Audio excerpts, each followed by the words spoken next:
cable, y precisamente con estos cursos lo que pretendemos es hacer ese primer acercamiento a la colección a través de diferentes temáticas, en este caso la de los Reyes de España.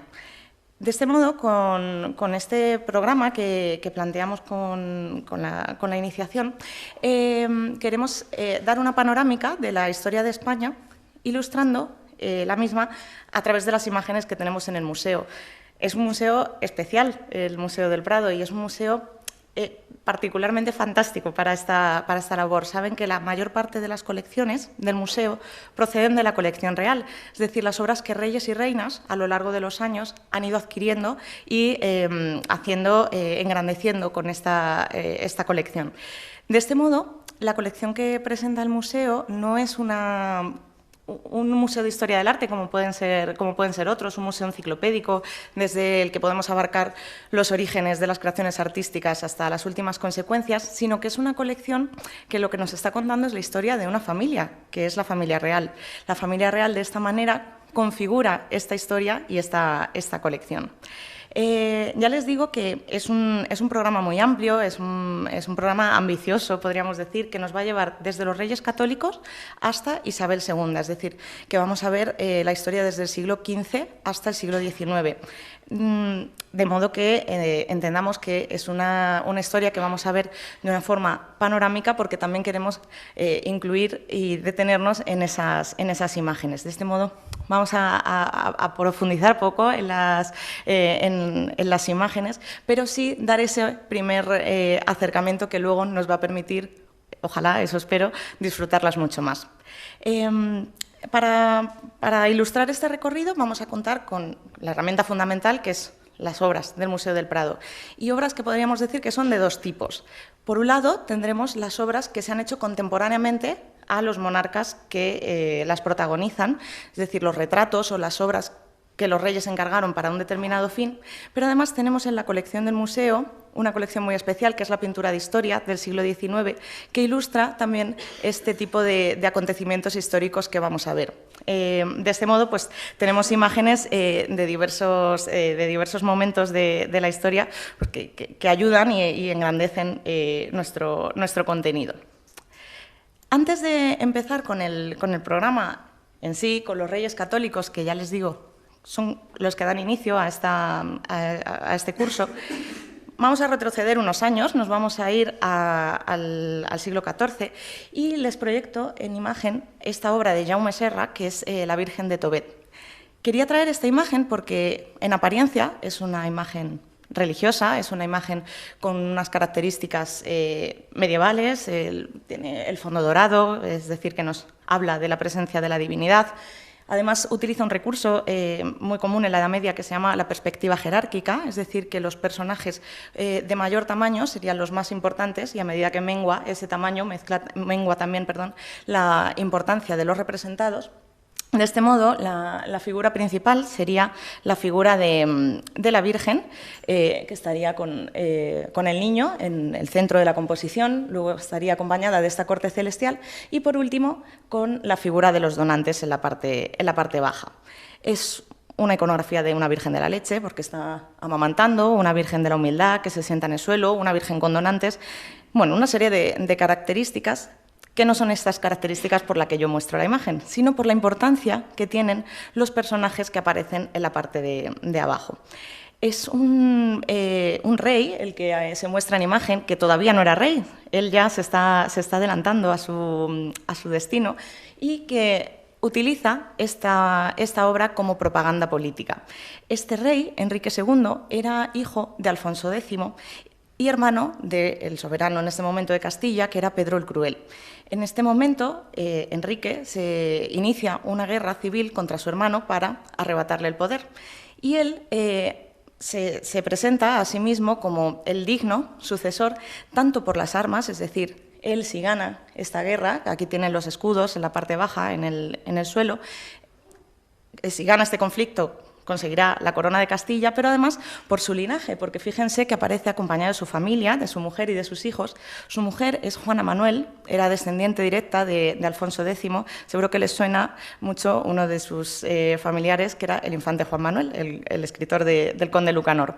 Pues bien, de esta manera, Enrique se nos presenta ya como el legítimo sucesor, además, siempre estas obras, en presencia de la divinidad, en este caso de la Virgen con el niño, reforzaban este argumento y esta importancia.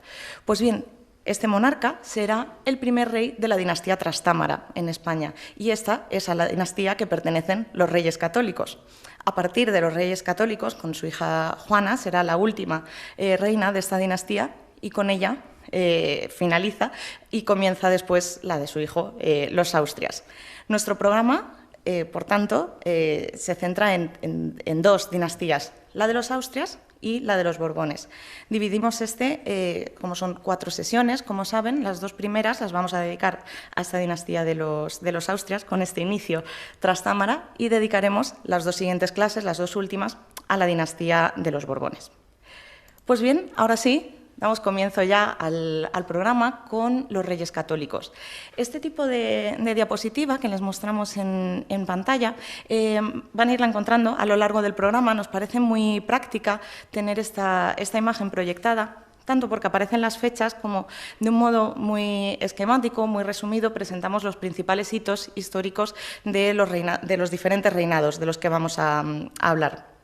Pues bien, damos comienzo con estos reyes católicos que recibieron su denominación, eran, como saben, Isabel de Castilla, Fernando de Aragón. Recibieron esta denominación de reyes católicos ya en vida por el Papa Alejandro VI. Este Papa, en una bula papal, se llama Si Convenit, él agradecía a estos monarcas los servicios prestados a la Iglesia, entre otras cosas. Esta bula fue en 1496, ya años después pues, de la toma de Granada, que destacamos, por ejemplo, en estos hitos históricos del reinado. Eran unos monarcas de profunda religiosidad que, como ven, pues han pasado a la historia con este nombre. Curiosamente, ninguno de los dos, ni Isabel ni Fernando, estaban llamados a ser reyes. Ambos tenían al sucesor legítimo por delante de ellos en la línea sucesoria, y los azares del destino fueron los que juntaron a esta pareja, y gracias a este matrimonio, a esta unión, es el germen de la nación que conocemos hoy en día. Isabel, como les digo, la reina de Castilla, era hermana de Enrique IV. Este hermano suyo, el rey, no tenía descendencia. Esto empezó a inquietar a la corte, y esto propició que se firmase el tratado que se conoce como el Tratado de los Toros de Guisando, que seguro que les suena esta localidad de Ávila. Allí se firmó un tratado por el cual se reconocía que Isabel sería la legítima heredera a la muerte de su hermano. Su hermano, con el tiempo, sí que tuvo una hija, de la cual no estaba muy clara la paternidad. De hecho, la llamaban Juana la Beltraneja, por el sospechoso parecido que decían que mantenía con el hombre de confianza del rey, con Beltrán de las Cuevas.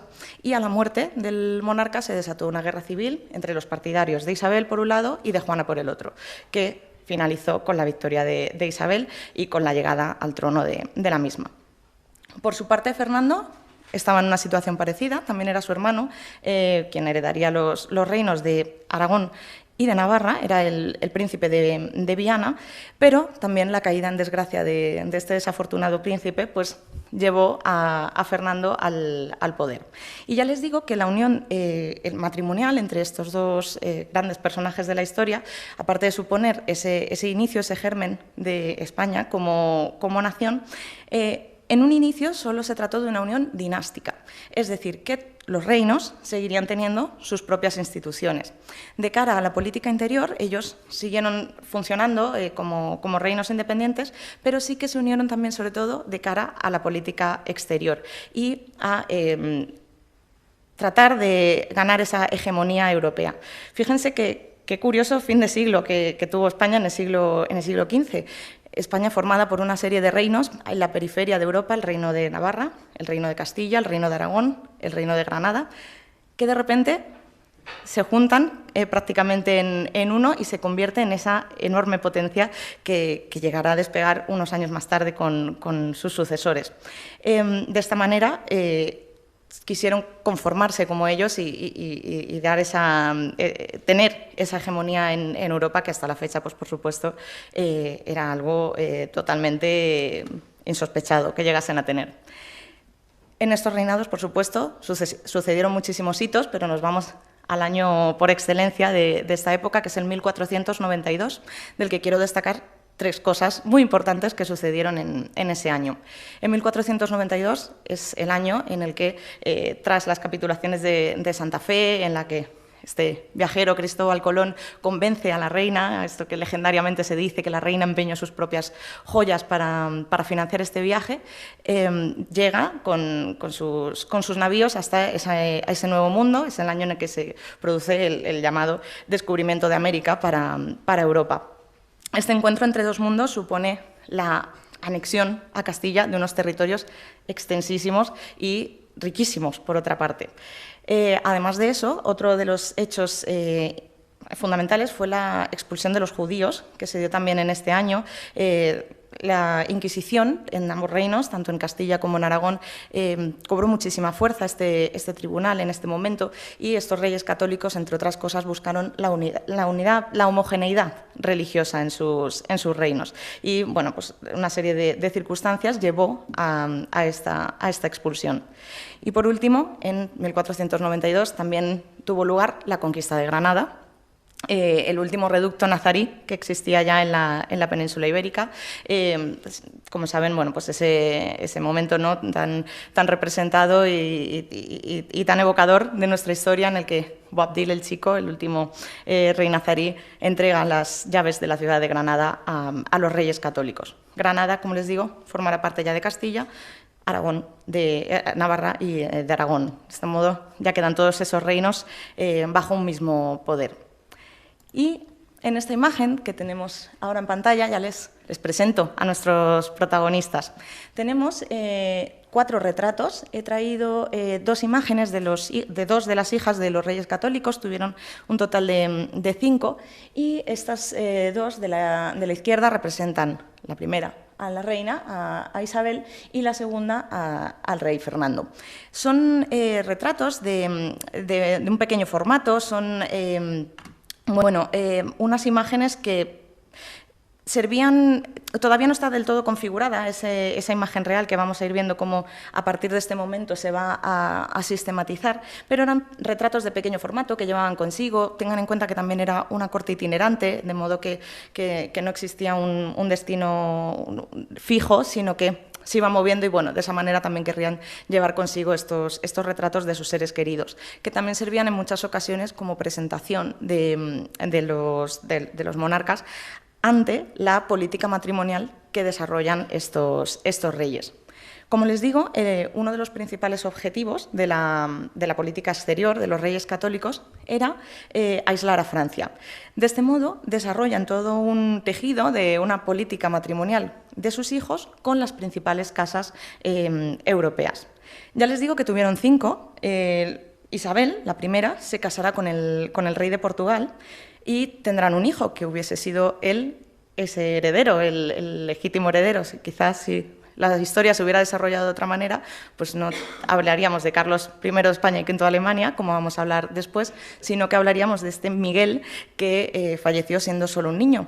No sé si han estado en Granada, pero en la Capilla Real, donde están los sepulcros de tanto Isabel y de Fernando como de Juana y de Felipe, hay en la parte baja hay un sepulcro pequeñito que pertenece a este niño, que hubiese sido el llamado heredero. Luego, después de la muerte de Isabel, de esta primera reina que casa con el rey de Portugal, otra de las hijas, María, se casará también con este rey, y ellos también tendrán una hija, que hablaremos después de ellas, que es Isabel de Portugal. Su primer hijo varón, Juan, se casará con Margarita de Austria, también enlazando así con esa rama del norte de Europa. Con Margarita, Juan no tiene descendencia, de modo que llegamos así a Juana y a Catalina, las representadas en pantalla, que Juana será la madre de este gran heredero del que ya hemos avanzado, que es Carlos V.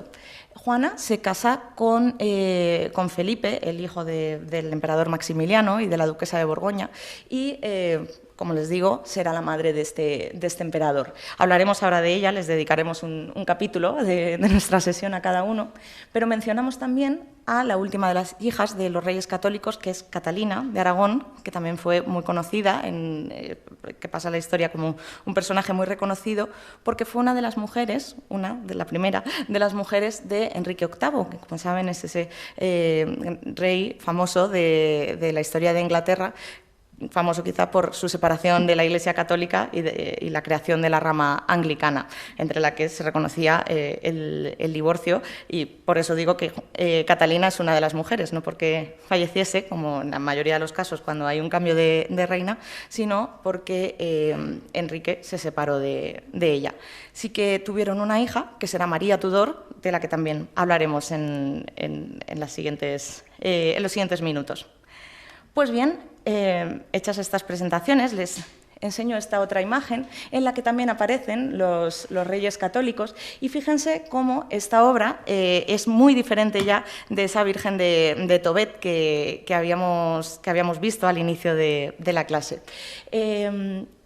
Mantenemos cosas como el fondo dorado, pero solo el fondo detrás de la imagen de la divinidad. Fíjense cómo la estancia cobra ese sentido de perspectiva, esa intención espacial, empieza a aparecer en la pintura flamenca en este momento, y se da un fondo de paisaje. También se eliminan otros recursos, ya que quedaban un poco obsoletos en este momento, como la perspectiva jerárquica, en la que todos los personajes, ya les digo, en la obra tienen un tamaño en base al naturalismo y a la realidad.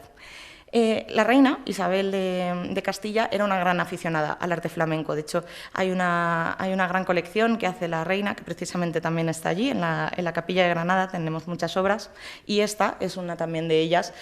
No se atribuye a un artista concreto, se llama pues el maestro de la Virgen de los Reyes Católicos, pero se enmarcaría dentro de este arte flamenco. En la obra aparecen muchos personajes muy curiosos. Por supuesto, la protagonista sigue siendo la Virgen con el niño, pero además de los Reyes Católicos, de Fernando y de Isabel, aparecen dos santos, porque esta obra, iba a estar en un convento dominico dedicado a Santo Tomás. Entonces aparece Santo Tomás, que porta en sus manos la misma iglesia, y Santo Domingo, precisamente en honor de esa orden dominica que llevaba este convento.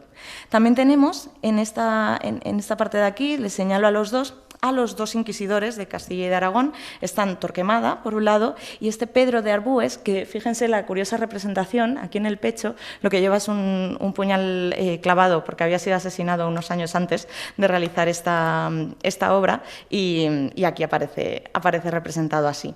También aparecen estos dos jóvenes, que son los primeros hijos, son Isabel y Juan. De este modo solo nos quedaría María, ya por enseñar en imagen, que no es el caso porque no hemos traído ninguna de ella.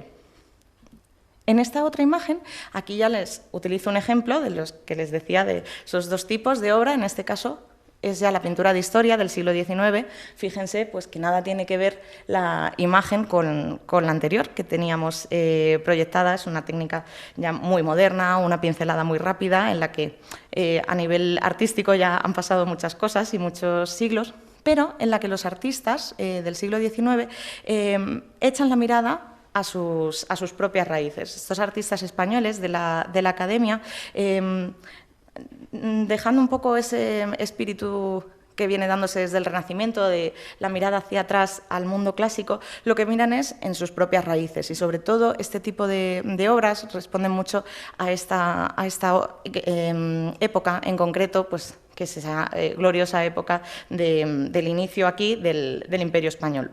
Es una obra que por título lleva La expulsión de los judíos en España, en la que de nuevo aparece el inquisidor Torquemada en el momento dramático de la expulsión, ¿no? ante este personaje que trata de argumentar el por qué todavía deben permanecer.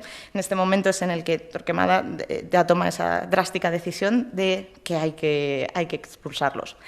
Fíjense que en la parte de atrás, quienes aparecen, de nuevo, son los reyes católicos, aparecen de una forma impasible, ¿no? ante la escena tan dramática que se está desarrollando, ¿no? Ellos están en ese segundo plano, muy tranquilos, bajo ese dosel que, si se fijan en esa inscripción, pone «Tanto monta».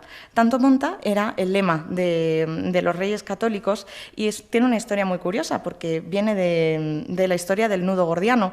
Es una historia que se remonta a los tiempos de Alejandro Magno. Decían que en la ciudad de Gordion existía un nudo que nadie era capaz de deshacer y que, esto de una forma muy resumida, claro, Alejandro Magno, cuando llegó a la misma y se le plantea tener esa necesidad de deshacerlo, lo que hacen no es intentar desatarlo, sino que lo corta con su espada y utiliza esa expresión de «tanto monta», ¿no? Como ¿qué importa o qué más da?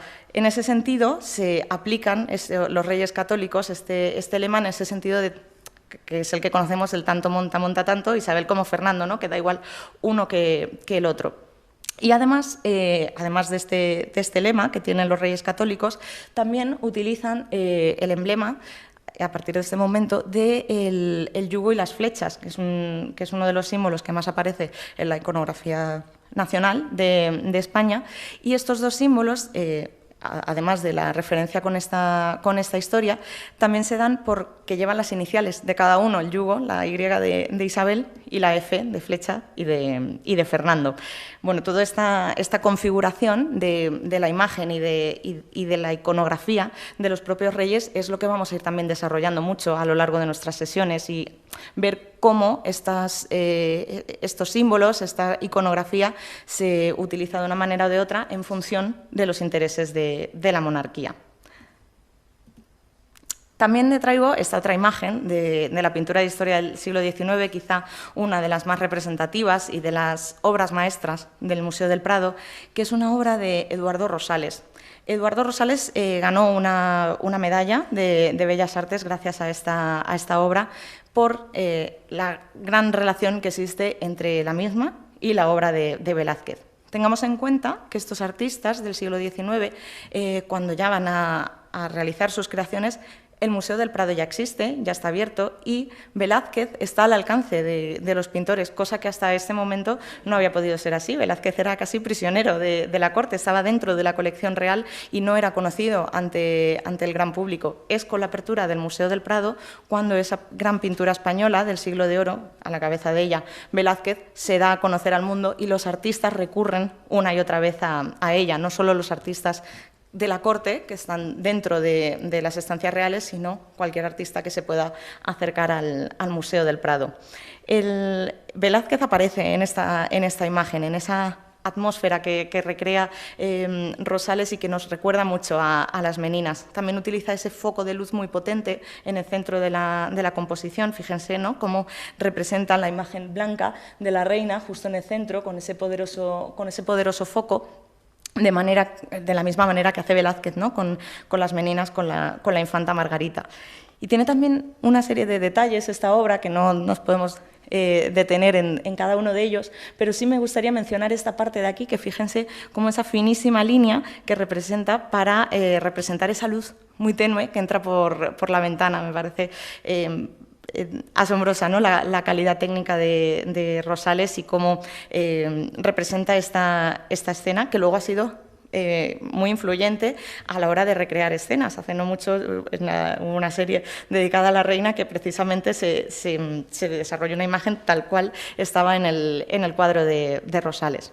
A pesar de que los artistas del siglo XIX buscan ser muy veraces y funcionar casi como arqueólogos, ¿no?, para intentar ser lo más fieles posibles con la realidad histórica que están representando, en ocasiones se toman ciertas licencias. Por ejemplo, Rosales aquí incluye la figura de Juana como si ella estuviese presente en esta lectura del testamento de su madre, y no es así. Juana, de hecho, no llega hasta mucho tiempo después, porque ella vivía en Flandes con su esposo, pero bueno, Rosales la incluye pues, en pro de su discurso.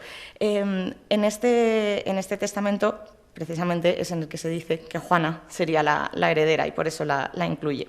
Además de Juana, tenemos otros personajes, con el propio Fernando, ¿no? En ese momento en el que está pues, completamente entristecido y apenado ante la pérdida de su esposa. Tenemos otros, que este personaje de aquí es el cardenal Cisneros, será regente de España durante un tiempo, unos años más, de España, no, de Castilla, perdón, unos años más tarde. Y otros personajes, como los marqueses de Moya, que aparecen aquí al fondo, que eran personajes fundamentales de la corte. La marquesa de Moya, Beatriz de Bobadilla, era amiga íntima de la reina, y de hecho había un dicho en la corte en ese momento que decían: después de la reina de Castilla, la Bobadilla. O sea, que nos hace ver un poco esa importancia, ¿no?, que tenían estos nobles. Bueno, con esta imagen nos despediríamos de los reyes católicos con la muerte de Isabel, y pasaríamos a la siguiente reina, que es Juana I de Castilla, tristemente conocida y pasada a la historia como Juana la Loca. Realmente ella no llegó a ejercer el poder nunca. Ella fue heredera del reino de Castilla por el testamento de su madre, y heredera del reino de Aragón a la muerte de su padre.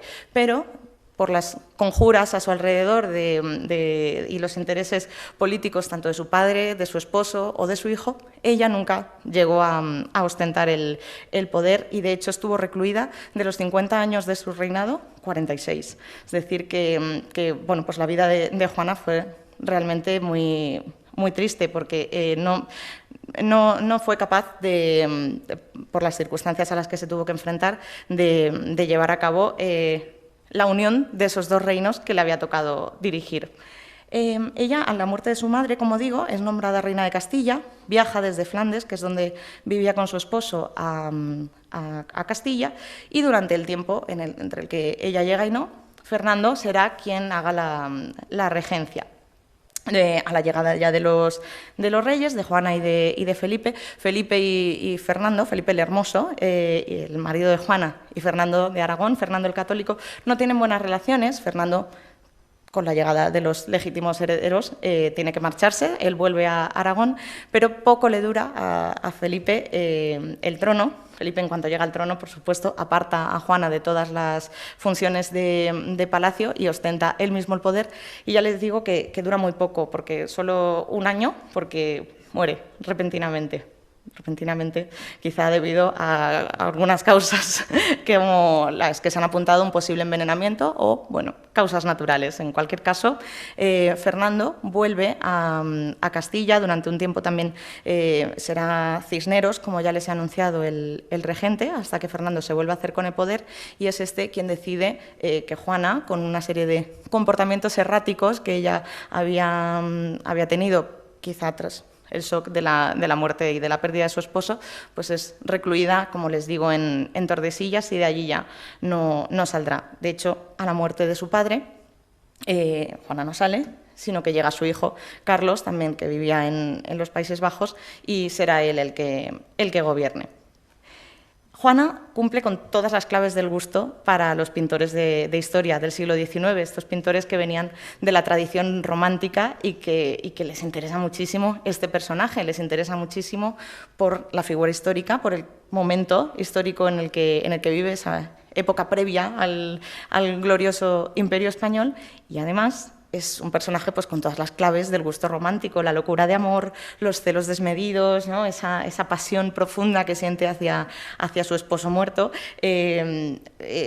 hace que se desarrollen pues, todo tipo de imágenes, quizá siendo esta una de las más espectaculares. Es una obra de arte que no pasa desapercibida en las colecciones, una obra de Francisco Pradilla, que representa el momento en el que, tras la muerte de Felipe, su cuerpo es trasladado desde Burgos a Granada. Entonces Juana, que en ese momento estaba embarazada, decide acompañar ese cortejo fúnebre, y en una de las paradas del camino, fíjense, en un tremendo secarral, lo único que había cerca era un convento de monjas. Entonces se dice que Juana hizo que todo el séquito que le acompañaba pasase la noche al raso porque no quería que su marido durmiese rodeado de mujeres en este convento femenino. De manera que esto le da una excusa perfecta a Pradilla para crear esta representación fantástica. Fíjense en la representación de Juana, de su mirada, de su gesto, mirando fijamente ese sepulcro de su difunto esposo y cómo el resto de personajes a su alrededor la mira sin poder hacer nada más que esperar o que procurar calentarse, ¿no? como algunas de las jóvenes que están en primer plano. Quizá lo más fantástico de esta representación sea esta forma en la que deja llevar Pradilla ese humo que hace el fuego en ese viento, cómo representa además esos surcos en el suelo, como haciéndonos ver que ha llovido, que estamos en una situación de inclemencia climática absoluta a la que se tuvieron que enfrentar los presentes. Además, Pradilla quiso ser, como les digo, como los pintores de historias, muy veraz con la representación y representa símbolos de poder como el águila bicéfala que aparece aquí en un primerísimo plano, o los propios trajes al gusto de la moda flamenca que trajeron consigo Juana y Felipe. En este mismo sentido, Pradilla hace otra representación de Juana, en este momento quizá idealizando un poco ese terrible encierro al que tuvo que enfrentarse esta reina. En este momento la representa encerrada en Tordesillas, recluida, pero quizá deshaciéndose en el preciosismo de la estancia y no tanto en esa idea de encierro. Sí, con alusiones, por ejemplo, presenta aquí en esta parte superior esa jaula con un pajarito, pues quizá haciendo esa clara alusión a la idea de encierro, y esa reina que de nuevo nos mira fijamente, ¿no? Como quizás asqueada de esa situación, y aparece con una niña que es la niña de la que estaba embarazada en la imagen anterior. Esta niña es Catalina, que después hablaremos de ella porque tendrá una hija que saldrá en nuestro temario dentro de un ratito. Se casará, se irá de Tordesillas para casarse con el rey de Portugal. Es una imagen ciertamente muy bella, y cómo se deshace, ¿no? En esas yeserías, en esos juguetillos de la niña, pero bueno, quizá presentándonos de una forma muy romántica este encierro al que se enfrentó Juana. Y por último traemos esta otra imagen de Lorenzo Vallés. Esta ya es una imagen quizá más depurada, la técnica, no esta técnica con una pincelada tan suelta como en otros ejemplos anteriores, la de Emilio Sala o la de Pradilla. En este caso, pues unas telas ya muy brillantes, muy compactas, en la que nos hablan directamente de la demencia de doña Juana, en la que está pidiendo silencio para que los allí presentes no despierten a su esposo, que como ven pues ya ha fallecido y está en un plano secundario. Y de esta forma llegamos a uno de los grandes monarcas de la historia de España, de la historia de Europa, más bien podríamos decir, Carlos I de España y V de Alemania. Este joven príncipe recibe una tremenda herencia que hasta la fecha nadie había tenido algo así. Se lo voy a poner en imagen, ahora volveré a esta ficha, pero me parece que es mucho más gráfico presentarles a los protagonistas y al propio monarca. Como ven, en esta parte de aquí tendríamos a sus abuelos, ya hemos hablado de ellos, los reyes católicos, Isabel y Fernando, y la hija de los mismos, Juana. Pero por este otro lado, a Juana se casa con Felipe, el conocido Felipe I de Castilla, será como monarca, conocido como Felipe el Hermoso. Felipe era hijo del emperador Maximiliano I y de la duquesa María de Borgoña. De este modo, la herencia que recibe Carlos a nivel territorial es extensísima, es un territorio vastísimo que hasta ese momento pues, nadie había recibido algo así. Antes de pasar a la siguiente imagen, en la que les voy a mostrar el mapa de los territorios que recibe Carlos, les hago un pequeño hincapié en este colgante que llevan ya en las imágenes, tanto el padre de Carlos como el propio emperador, que es el toisón de oro. María de Borgoña, precisamente la madre de Felipe el Hermoso, era nieta de Felipe III el Bueno, que era de la rama de los dux, que es el creador de esta orden, de la Orden del Toisón de Oro. Y el gran maestre de la orden, a partir ya de Carlos, bueno, de Felipe en adelante, siempre será el rey de España. Luego, con el tiempo, con la separación de las casas de España y de Austria, habrá dos gran maestros, pero bueno, en la actualidad Felipe VI tiene esta insignia del Toisón y, de hecho, Leonor, si no recuerdo mal, también ya la tenía, ya hicieron su imposición. Pues bien, este es en imagen, les pongo el mapa de los territorios que recibe este joven, Carlos I de España y V de Alemania. Por parte de la abuela materna, de Isabel, recibe el Reino de Castilla, que incluye también las Islas Canarias, territorios en el norte de África y, por supuesto, todos los territorios de América. Por parte de su abuelo, Fernando de Aragón, recibe todo el Reino de Aragón, que no solo incluye lo peninsular, sino también las Islas Baleares, el Reino de Nápoles y los territorios de las Islas de Cerdeña y de Sicilia. Por parte de su padre, del abuelo, recibe el Sacro Imperio Romano-Germano, y ya les digo que todos estos territorios de Borgoña, que eran territorios muy ricos y muy bien posicionados, que quizá por extensión no eran los más grandes, pero sí tenían un poder estratégico y económico muy alto. Además, Carlos ampliará todo este imperio, las conquistas de México, de Perú, todo este momento del desarrollo de las colonias en América. Y el lema de este gran imperio será ese plus ultra, ¿no? Ese más allá. De este modo, ya con estas presentaciones hechas, vuelvo a esta ficha inicial de la política de Carlos V, en la que tenemos dos partes muy diferentes, la política interior y la política exterior. Ambas conviven en el tiempo, pero hago hincapié primero en la política interior, sobre todo por los problemas a los que se enfrentó nada más llegar a la península.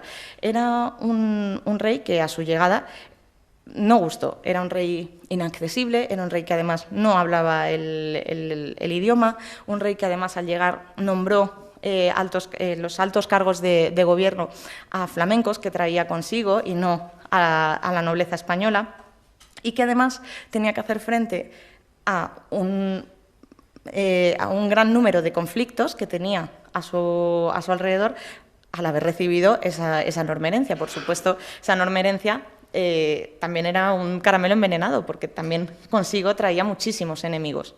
De modo que Carlos además sacó muchísimo dinero de las arcas de Castilla precisamente para financiar todos esos conflictos.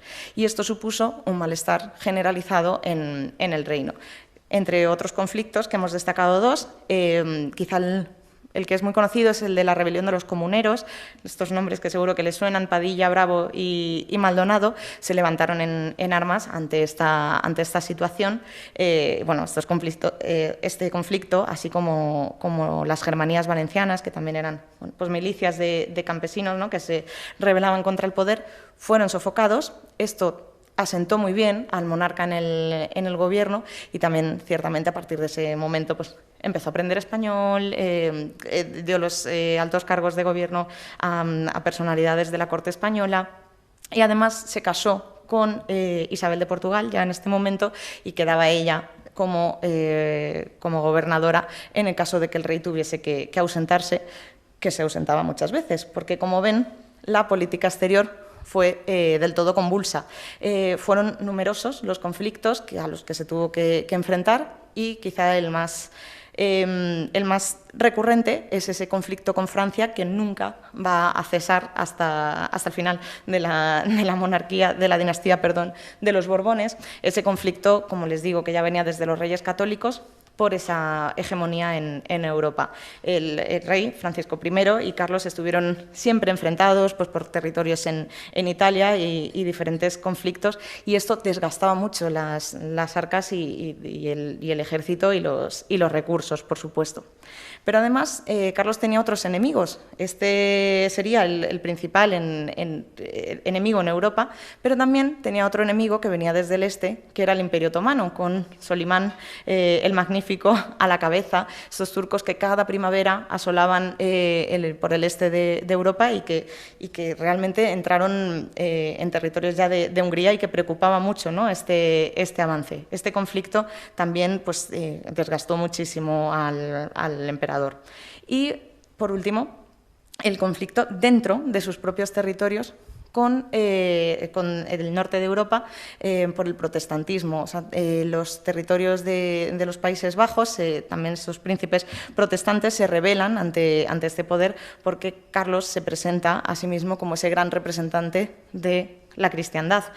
Precisamente este papel es el que desarrolla sobre todo ante el freno, ¿no?, del avance turco y que dentro del propio territorio pues tampoco es visto con buenos ojos. De este conflicto vamos a hablar ahora con una imagen, pero quería ya volver a presentarles al emperador, que no les va a parecer la misma persona, ahora que le ven retratado por Tiziano, de esa imagen que les he traído al principio de juventud, de un retrato flamenco. Fíjense que Tiziano se convertirá en el principal ejecutor de la imagen real en este momento. Ambos, Tiziano y Carlos V, se encuentran en Bolonia en 1553 y este encuentro ya hará que no se vuelvan a separar. A partir de este momento, Tiziano configura esta imagen del emperador. Es verdad que a partir de una imagen anterior de otro artista, pero incluyendo ciertas características que fascinan al emperador y que de esta forma, ya les digo, no quiere que nadie más le vuelva a retratar. Si recuerdan la imagen anterior que les he mostrado, ese retrato flamenco del emperador, mucho más joven, sin barba, con el pelo corto, en él se veía muy bien ese prognatismo tan destacado que se decía que tenía el emperador, es decir, esa mandíbula muy prominente, muy salida. Y Tiziano, en esta obra, utiliza un recurso muy inteligente, y es que, aun dejando que el emperador se vea reflejado en esta imagen, él lo que hace es idealizar y suavizar ciertos rasgos. Pues, por ejemplo, sigue representándole con la boca abierta, pero fíjense cómo suaviza este rostro, también con la representación con barba. Bueno, pues quizá los párpados son como mucho más perfilados, la nariz muy clásica. Esto en términos coloquiales, para que nos entendamos, es una especie de Photoshop de la imagen del emperador, que es lo que hace Tiziano en este momento. Y de esta manera gusta tantísimo al monarca que es la imagen que él quiere proyectar. Ya no solo por lo estilizado que se representa, sino por la imagen de poder que consigue transmitir. Además, es una imagen que él va a desarrollar en muchas otras obras. En esta, por ejemplo, combina elementos cortesanos con elementos militares, ¿no?, dándole esa sofisticación, pero también ese poder que quería expresar el emperador. Y bueno, pues todo esto, siempre de la mano de Tiziano, va a traer buenísimos resultados ya por su propia pericia técnica. También Tiziano hace este retrato de la reina, de Isabel de Portugal. La reina Isabel de Portugal, hemos dicho que Carlos es hijo de Juana y que Isabel es hija de María, también una de las hermanas de Juana, es decir, son primos hermanos estos dos monarcas. Esta es la primera no, pero una de las muchas consanguineidades a las que vamos a hacer frente en todas estas sesiones. Pues bien, a pesar de ser matrimonios pactados y matrimonios que ya estaban previamente decididos desde hacía muchos años, a pesar de todo eso, fue un matrimonio feliz. Se dice que el rey estaba que la emperatriz fue muy amada por el rey, estaban muy enamorados, vivieron en Sevilla, en Granada. En este momento en Granada es en el momento que se está construyendo el Palacio Carlos V, en la Alhambra. Vivieron en Toledo y se dice que a la muerte de la reina el emperador se sumió en una gran tristeza. También se lamentó mucho porque no había llegado a tener una imagen de la reina a cargo de Tiziano. Entonces le encargó un retrato ya póstumo de la reina. Entonces Tiziano, basándose en imágenes anteriores, volvió a hacer una imagen en la que buscando el parecido de la reina consigo misma, también idealizaba ciertos rasgos, decían que tenía una nariz muy aguileña y Tiziano también suaviza mucho este rasgo y crea una imagen que gusta mucho al emperador. Y como ven, casi como si de una pintura de historia se tratase, aparecen esos mismos elementos que alimentan tanto a los artistas del siglo XIX, con este cortinaje del águila bicéfala, que ya había representado, por ejemplo, también, bueno, que representará, perdón, Pradilla en la imagen de Juana. Y como les decía, en esta imagen de Tiziano, mencionar de nuevo ese conflicto con los príncipes protestantes y ese dolor de cabeza que tuvo durante todo su reinado Carlos, ya que era uno de los conflictos quizá más delicados, porque era enfrentarse a sus propios súbditos, es decir, no era hacer frente a un enemigo externo, sino a un enemigo interno. De modo que al vencer en esta batalla de Milver se hace este retrato conmemorativo del emperador a caballo, pero sin incidir en esa idea del vencido, precisamente por esta razón. Es crear una imagen, proyectar una imagen de poder, una imagen triunfante del monarca, pero sin hacer hincapié en la derrota del enemigo, ya que este enemigo es uno mismo, es el propio imperio.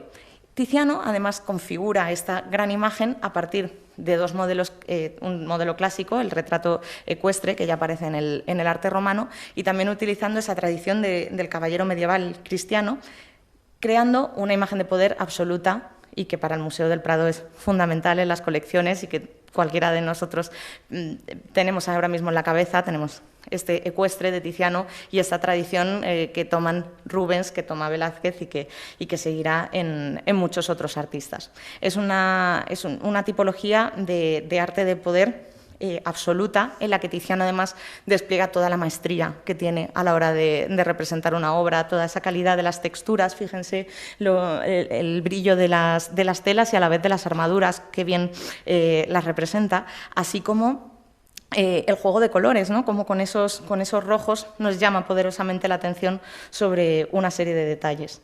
Y para seguir alabando a Tiziano, decirles que está pintada a la prima, es decir, que no tiene dibujo subyacente, que esto es todavía más complicado y que engrandece todavía mucho más esta obra. Pasar muy por encima de esta obra del siglo XIX para que también vean cómo ilustramos otro momento. Nos cuenta Moreno Carbonero cómo a la muerte de la reina, de Isabel de Portugal, cuando se tiene que trasladar su séquito, en este caso Carlos no hace como su madre, no acompaña al cortejo fúnebre, sino que manda a uno de sus hombres de confianza, que era el duque de Gandía. Dicen que este hecho fue el inicio de la vida religiosa del duque de Gandía, que se convertirá en San Francisco de Borja, que al abrir ese sepulcro para reconocer que efectivamente quien estaba ahí era la reina, pues el impacto tal entre ya el cuerpo que se ha ido deformando por la muerte fue tal que dijo que juró en ese momento que no volvería a servir a señor que se le pudiese morir. Y les traigo esta otra obra, de nuevo de Tiziano, que ya nos habla del fin de los días de Carlos, que agotado y enfermo, tras años de luchas incesantes, se decide retirar al monasterio de Yuste. En 1556 él toma esta determinación y abdica en su hijo Felipe II, pero ante la gran dificultad que le ha supuesto tener un imperio de estas características, lo que hace es dividirlo y cede a su hijo una parte y a su hermano Fernando otra. A Fernando le deja el Sacro Imperio y a Felipe todo lo demás, todos los, bueno, hablaremos ahora de ellos, de toda Castilla y Aragón, bueno, y todo lo que eso supone, los Países Bajos, Italia, América. Y en Yuste, en su retiro, encarga esta obra a Tiziano y esta obra iba a estar en el monasterio, en el altar mayor, y él desde sus aposentos tenía acceso visual a esa obra, ¿no? Por una ventana tenía acceso a ese altar mayor y dicen que es la última imagen que Carlos vio antes de morir. Es una obra muy, muy curiosa porque parece aparentemente es una obra religiosa, pero también es un retrato de familia real, porque fíjense cómo aparecen en la parte superior la representación de la Trinidad, el Padre, el Hijo y el Espíritu Santo, encarnado en la paloma, personajes fundamentales, la intercesora por excelencia, la Virgen María. Aquí en esta parte aparece San Juan Bautista, un poquito más abajo Adán y Eva. En el primer plano, pues, personajes bíblicos como Noé, con el arca, como Moisés. Pero en esta parte de aquí, que es la que les digo, que aparece ese retrato familiar. Aparece el propio emperador, aquí el más cercano, ¿no?, a la divinidad, justo detrás de él la imagen de su esposa, su hijo, Felipe, el heredero, y personajes también como la hermana del emperador, María de Hungría, y fíjense en esta parte de aquí cómo aparece también un posible autorretrato de Tiziano. Tiziano, con las imágenes que hace del monarca, consigue algo que ningún pintor había conseguido hasta la fecha, que es ennoblecerse con la pintura. Ya les digo que no solo les marca el camino de los secuestres a Rubens y a Velázquez, sino también el camino de hacerse caballero con la pintura. Era algo impensable porque un pintor era un artesano. Un artesano es el que trabaja con las manos, no con el intelecto, y conseguir esa dimensión social que supone ennoblecerse con el arte era algo que solo unos pocos podían llegar, y entre ellos, pues, por supuesto, el fantástico Tiziano. Y ya, por último, con Carlos V, mostrarles esta imagen también de la pintura de historia, una imagen de nuevo de Eduardo Rosales, en la que nos habla de un personaje muy importante en los próximos años de nuestra historia, que es este joven al que se le conocía como el Jeromín, que se convertirá en Don Juan de Austria, el gran héroe de Lepanto. Carlos V, a la muerte de su esposa, de Isabel de Portugal, no va a volver a casarse, pero sí que tuvo otras relaciones, entre ellas una con una dama, con Bárbara Blumberg, con la que tuvo a este joven. Este joven no le conoció hasta ya el final de sus días, y de hecho no es hasta su hijo, que en el testamento así lo dicta, hasta Felipe II, cuando se reconoce a este joven como miembro de la familia real y como con derechos que el apellido le daba. En este momento, Carlos, retirado en Yuste, fíjense cómo nos representa Rosales al emperador, estaba enfermo de gota, entonces le representa con este cojín en el suelo para levantar la pierna, conoce al infante, que ya les digo, se convertirá en una de las figuras fundamentales. Cuando hablemos ahora de Felipe II, volveremos sobre este Jeromín. Y de esta obra me interesaba también mucho porque, fíjense, en el fondo de la misma aparecen dos imágenes que, si paseamos por las colecciones, nos encontraremos. Son dos obras de Tiziano, de nuevo, que Carlos se llevó consigo a su retiro a Yuste, este Ecce-Homo y esta Dolorosa. Y antes de pasar al último de los monarcas que nos ocupa hoy, un breve pero muy merecido homenaje a una de las hermanas de Carlos, que es María de Hungría. María de Hungría, tenemos que tenerle una gratitud infinita en cuanto a amantes que somos todos del Museo del Prado, porque gracias a ella tenemos en la colección real obras como El descendimiento de Van der Weyden. Ella fue la que encargó esta obra de Carlos V en la batalla de Milberg, u otras obras de Tiziano como Las Furias, que una de ellas la tenemos en imagen. Ella aparece aquí representada por los Leoni en esta obra escultórica, que la pueden encontrar en el claustro del museo, y que ahora les muestro otras imágenes también de estos increíbles escultores que son los Leoni. María de Hungría, ya les digo, era hermana de Carlos y casó con el rey de Hungría precisamente para tener amigos en el este de Europa. Y ya por último, como les digo, llegamos a Felipe II, al hijo de Carlos V con Isabel de Portugal. Felipe recibe, no la totalidad, pero sí la gran mayoría de los territorios de su padre, de Carlos. Y bueno, en esta ficha que les proponemos aquí, como siempre, tienen en primer lugar en destacado todos los matrimonios que llegó a casarse hasta en 4 ocasiones. Estos se los voy a enseñar luego en imágenes, por lo que voy a pasar a la política interior, porque Felipe II plantea cambios fundamentales. Mientras que su padre era un rey itinerante, un rey guerrero, un rey que viajó incesantemente, Felipe II, a pesar de haber viajado en su juventud, cuando ya ejerce el poder lo hace de una forma como un rey burócrata, un rey de despacho, y una de las principales medidas que toma a este respecto es fijar la corte en Madrid. Hasta ahora la corte era itinerante en varias ciudades y él decide centralizar el poder en el corazón de la península. Y en ese mismo sentido es en este momento en el que se construye esa gran obra también en la comunidad, en este caso de Madrid, que es el monasterio del Escorial.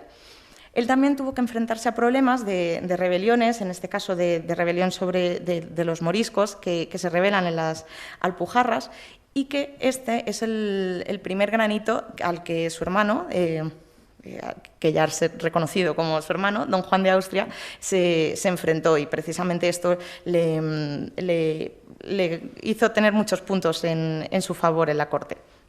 Y otro de los principales problemas de los principales hitos que tiene su reinado es que se incorporó también Portugal peninsular y Portugal, todos los territorios también americanos, puesto que murió el rey sin descendencia y Felipe, al ser hijo de Isabel de Portugal, pues se presentó a sí mismo como el sucesor del mismo. Esto no durará muchos años, pero durante el periodo de Felipe II, del cual cualquiera recordar esta famosa expresión de que en su imperio no se ponía el sol, también estaban anexionados estos territorios. No se ponía el sol porque este imperio iría desde las Filipinas, precisamente que llevan ese nombre por el monarca, por Felipe, hasta América. Esto es lo que alimenta esta expresión. Y en cuanto a la política exterior, pues seguía teniendo los mismos enemigos, incluso más que su padre, porque seguía teniendo muchísimos conflictos con los franceses. Una batalla histórica que tiene lugar en estos años es la batalla de San Quintín. Es una expresión también como muy conocida, ¿no? La de que se lió la de San Quintín, precisamente basada en este momento. Y precisamente esta batalla se ganó el día de San Lorenzo, y por eso el monasterio del Escorial está dedicado a este santo. El 10 de agosto se ganó y por eso lleva esta atribución. Aparte de Francia, seguimos con el problema en los Países Bajos. Si bien ya los Países Bajos se habían rebelado contra el emperador que había nacido en Gante y al que todavía sentían algo propio, ahora mismo se sienten ante un dominio totalmente extranjero, ante un rey español que nada tiene ya que ver con ellos. Felipe II, para sofocar esta situación, es cuando crea también los famosos tercios de Flandes, que luchan incesantemente en esta zona y que desgastan muchísimo a la corona. Tanto es así que a veces no había fondos para pagarlos y que los propios tercios se rebelaron también. El asedio, el saqueo de Amberes se produce precisamente por los propios tercios. También otro de los conflictos era la guerra contra los turcos, de la que también se libró una famosa batalla, que es la batalla de Lepanto.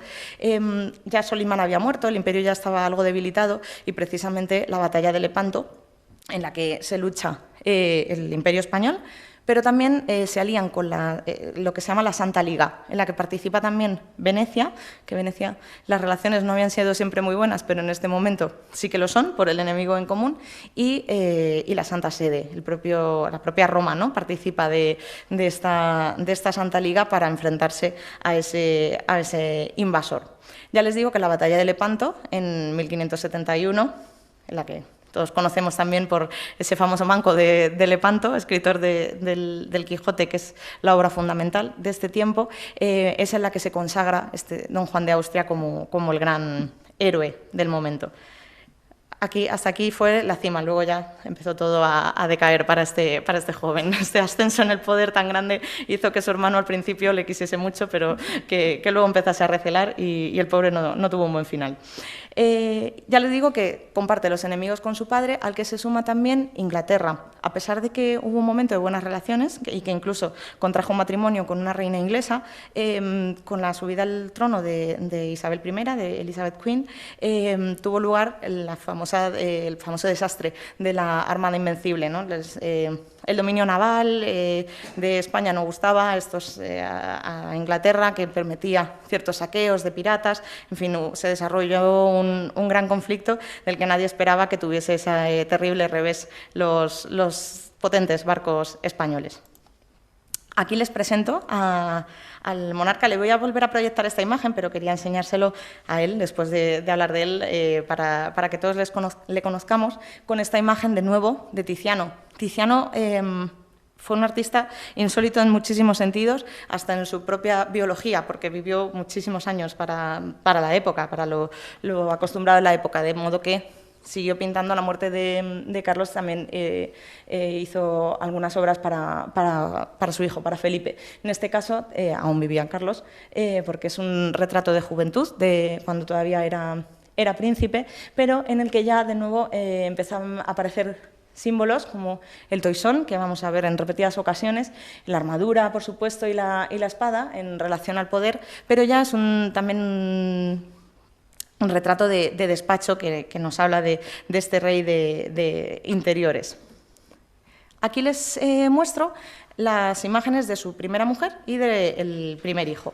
Su primera mujer es María Manuela de Portugal. Manuela era hija de Catalina, la niña que había estado en Tordesillas con Juana, o sea que de nuevo vemos cómo se siguen enlazando todos estos lazos familiares, y ella le dio este hijo, que es el príncipe Don Carlos.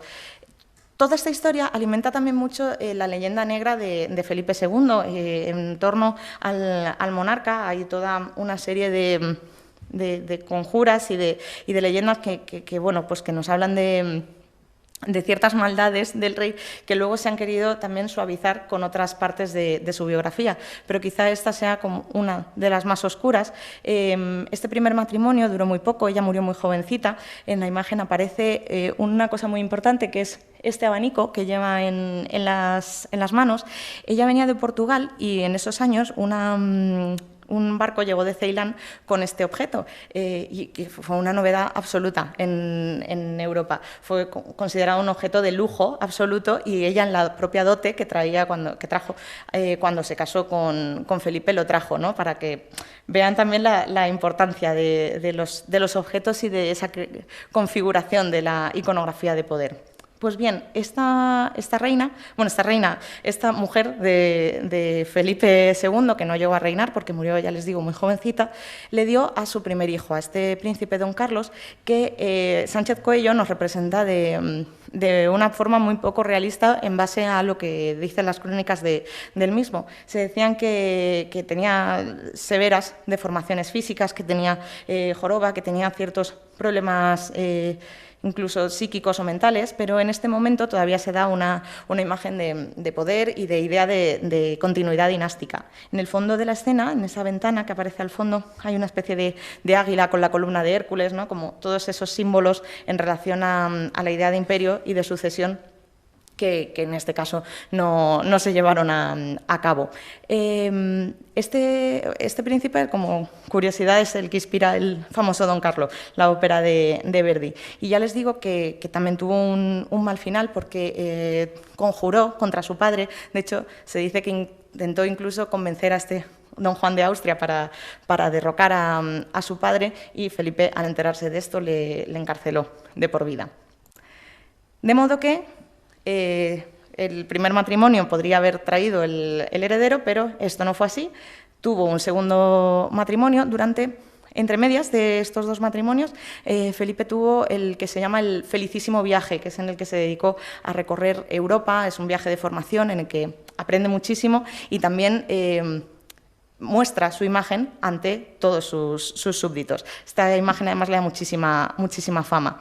Pues bien, en esta imagen la vuelvo a presentar, que es la que les había traído al principio, porque son los retratos que se mandaron a uno y a otro para que se conociesen. Entonces, a María Tudor, que en ese momento era reina de Inglaterra, a la muerte de su hermano, María Tudor, que es la tía de Felipe II, o sea, es hermana del emperador, de Carlos V, la hija de Catalina, que hablábamos de ella al principio, con los reyes católicos.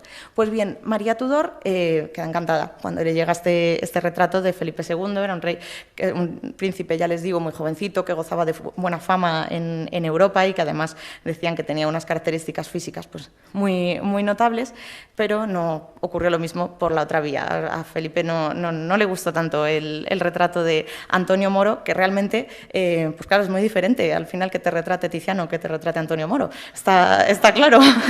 En el caso de Felipe II es un retrato, aparte de contar con esas características reales, pero con esa idealización propia del artista, mientras que Moro no se deshace en la idealización, sino que lo que se dedica es a crear una imagen majestática de la reina, ¿no? Una imagen de poder en la que no corrige ninguno de los rasgos de la reina. Ya les digo que a pesar de que no empezase muy bien esta relación en un inicio, se llevaron muy bien, fue un matrimonio que tampoco pasó mucho tiempo juntos. De hecho, Felipe durante este tiempo estuvo en San Quintín, que es de las pocas batallas que libró, pero sí que tuvieron muy buena relación. Lo que no tuvieron fue hijos y la reina murió a los pocos años y el problema continuaba. Felipe se tuvo que volver a casar, pero en esta ocasión con una reina francesa que fue su gran amor, Isabel de Valois. Es una reina francesa porque después de esa batalla de San Quintín lo que se busca precisamente es limar asperezas con Francia. Entonces esta joven, Isabel de Valois, llega muy jovencita a la corte española y llega a la corte austera de Felipe II, a esa severidad y a esa etiqueta cortesana tan simplista, casi podríamos decir, ¿no? que proponía la moda de ese momento. Llega a esto desde Francia, desde el lujo y el esplendor de la corte francesa. Se dice, ya les digo, que al principio tuvo una gran desilusión, pero que fue una reina muy amada por su esposo y que le dio dos hijas, Isabel Clara Eugenia y Catalina Micaela, que fueron pues, los ojitos derechos del monarca. De hecho, Isabel Clara Eugenia llega a ser la emperadora de los Países Bajos. Él, entre todos estos conflictos con Flandes, con esa creación de los tercios, tiene también una idea que es, bueno, pues creamos una genealogía propia de la estirpe de Flandes y allí pone como gobernador a un sobrino suyo, al archiduque Alberto, y le casa con su hija Isabel Clara Eugenia, con la idea de crear allí un propio linaje. Lo que pasa es que, otra vez más, ambos mueren sin tener descendencia, de modo que ese territorio vuelve a la corona española, pero hubiera sido, desde luego, una buena solución. Esta reina, Isabel de Valois, trajo como dama de corte a Sofonisba, y Sofonisba, Anguissola, se quedó en la corte y retrató ya a la siguiente reina, porque seguimos sin heredero varón. De modo que llegamos a la última de las mujeres de Felipe II, a Ana de Austria. En este retrato que les hace Sofonisba a los monarcas, lo hace en el año 1573, que es el año en el que el Papa Gregorio XIII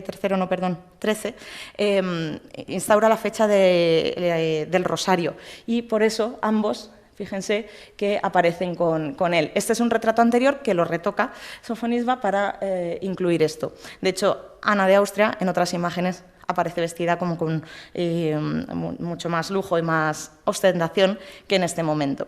Pero sí que vemos esa etiqueta cortesana, ese negro propio de la Casa de Austria, y de nuevo, fíjense, aparece el símbolo por excelencia del toisón de oro. Fíjense que ya no aparece con esa cadena dorada que portaba Carlos en imágenes anteriores, sino aquí con una cuerda muy sencilla en ese sentido de rectitud de Felipe II. Y aquí, en esta otra imagen, solo comentar que gracias a esta reina, a Ana de Austria, Felipe II tuvo su ansiado heredero. De hecho, tuvo dos hijos, Fernando, que les muestro en esta imagen, el infante Fernando, que murió siendo un niño, pero tuvieron después otro, que era Felipe, el futuro Felipe III, con el que empezaremos la siguiente sesión. En esta obra solo destacar un par de cosas, porque es muy curiosa, que es de las últimas obras que hace Tiziano para el rey, y aparece, es una obra de agradecimiento, tanto por el nacimiento de este infante, ¿no?, al que le está dedicando a los cielos, y baja ese ángel ¿no?, en ese complicado escorzo, y en la parte baja también el agradecimiento por la victoria en el Lepanto. Fíjense que si bien Tiziano no hacía hincapié en el vencido, en ese Carlos V a caballo en Milver, fíjense cómo ahora, con ese enemigo externo al imperio, sí que lo hacen, ¿no?, como representan esta figura, este personaje, con estas prendas de tipo de moda turca, haciendo alusión, ¿no?, a esa batalla sobre los otomanos. Esta obra, de hecho, con el tiempo, la amplió... ahí se me ha ido ahora bueno, me va a venir ahora mismo el artista que hace la ampliación de la obra para formar pareja precisamente con Carlos V en el Alcázar. Y ya para terminar, les muestro estas otras dos obras del taller de los Leoni. Les he mostrado la de María de Hungría antes, y estas dos que si bien estamos continuamente refiriéndonos a la pintura de Tiziano, pues hay que hacer también esta merecida mención al taller de los Leoni, que representan estas dos imágenes. Esta la tienen en la rotonda del museo, en la entrada de la Puerta de Goya, ahí mirando todas esas colecciones, mientras que la de Felipe estaría también con la de María de Hungría en el claustro. Como dato curioso de la armadura de Carlos, estas obras son complicadísimas de hacer, y este taller tardó muchísimos años en llevarlas a cabo. Es con una técnica muy complicada de escultura, que es la cera perdida, para realizarlas, y que tiene muchísima complicación. Y un dato curioso, ya les digo, en este caso de la obra de Carlos, es que tiene una armadura desmontable que se le quita y se le pone. De hecho, en el museo le pueden encontrar de las dos maneras, como esa especie de guerrero adherido, ¿no?, venciendo al furor, venciendo a ese vicio, pero también cuando le quitan esta armadura, pues una especie de Apolo clásico que representa la propia anatomía del emperador. Y para terminar, hacer también mención al Felipe II coleccionista. Igual que gracias a María de Hungría tenemos esos grandes hitos de las colecciones, gracias a Felipe II tenemos la fantástica colección de pintura flamenca, especialmente de obras del Bosco, que tenemos hoy. Ya saben que el catálogo del Bosco no es muy extenso, y en porcentaje en el Museo del Prado tenemos un altísimo porcentaje de obras suyas, entre ellas la más famosa, la más reconocida de todas, el Jardín de las Delicias. También otras como esta de aquí, de Patinir, el Paso de la Laguna Estigia, y de nuevo, otra vez más, mencionamos a Tiziano, pero para Felipe II fue para quien hizo las famosas poesías, ¿no?, este tipo de pintura sensual y mitológica tan característica del artista veneciano.